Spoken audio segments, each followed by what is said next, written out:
Hello दोस्तों, स्वागत है आपका मेरे YouTube चैनल में। आज हम लोग इस वीडियो में आपका व्युत्क्रमानुपाती और अनुक्रमानुपाती इसका मतलब समझेंगे, ठीक है ना।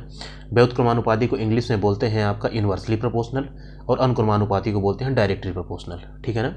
तो देखो, अनुक्रमानुपाती का मतलब क्या होता है। जैसे कोई जो दो नंबर हैं आपके वो आपस में अनुक्रमानुपाती हैं, तो ये अनुक्रमानुपाती का आपका ये प्रोपोर्शनैलिटी का साइन होता है आपका, ठीक है ना। ये प्रोपोर्शनैलिटी का साइन है। तो जब जो है आपकी x जो है y की अनुक्रमानुपाती है, इसका मतलब ये हुआ कि जब x की वैल्यू बढ़ेगी तो y की ही वैल्यू बढ़ेगी, ठीक है ना।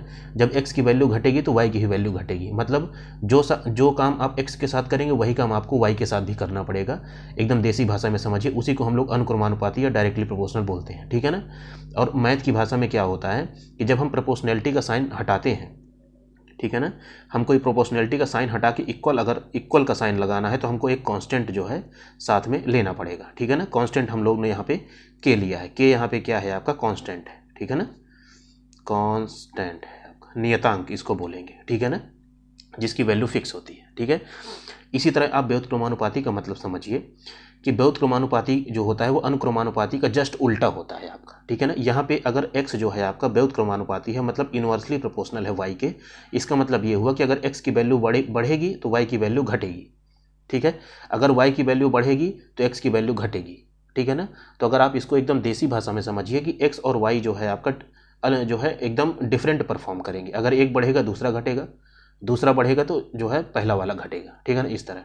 और जब हम लोग ये प्रोपोर्शनैलिटी का साइन यहाँ पे भी हटाते हैं, इसको हटा के अगर इक्वल का साइन लगाना है तो हमको जो है आपका कांस्टेंट आपका लेना पड़ता है, ठीक है। हम डायरेक्ट उसको नहीं लिख सकते। इक्वल का साइन जब भी हटाएंगे तो के आपका कांस्टेंट कोई ना कोई आपको लेना पड़ेगा, ठीक है। अब देखिए आपके एग्जाम में जो आया हुआ क्वेश्चन है उसको सॉल्व करते हैं। यहाँ पे देखिए आपको क्या कह रहा है कि एक्स और वाई जो है आपके व्युत्क्रमानुपाती है, ठीक है ना। तो ये तो आपका कॉन्सेप्ट हो गया, ठीक है ना। ये जो मैंने आपके अनुक्रमानुपाती व्युत्क्रमानुपाती कॉन्सेप्ट हो गया। अब आप क्वेश्चन देखिए जो मैं आपको सॉल्व कराने वाला हूँ, ठीक है। एक मिनट रुकिए। अब देखिए इस क्वेश्चन में आपको क्या बोल रहा है कि x और y जो है आपके व्युत्क्रमानुपाती है, ठीक है ना। व्युत्क्रमानुपाती क्या होता है आपका 1/y, इस तरह हम लोग लिखते हैं। आपका इन्वर्सली प्रोपोर्शनल में आपका एक ऊपर रहेगा दूसरा नीचे रहेगा, ठीक है ना। दोनों आपके डिफरेंटली परफॉर्म करेंगे।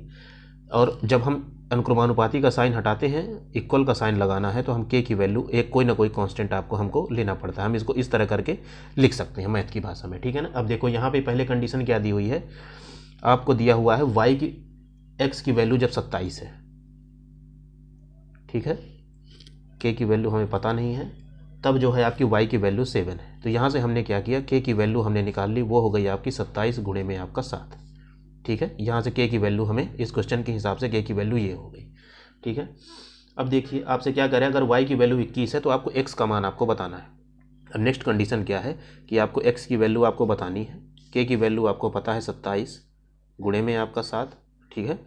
कब बतानी है, जब y की वैल्यू आपकी 21 हो, ठीक है। तो अब इसको सॉल्व कर दीजिए। 7 तरीके आपका 21 हो गया और 3 9 27 हो गया, 9 12, तो x की वैल्यू आपकी 9 आएगी।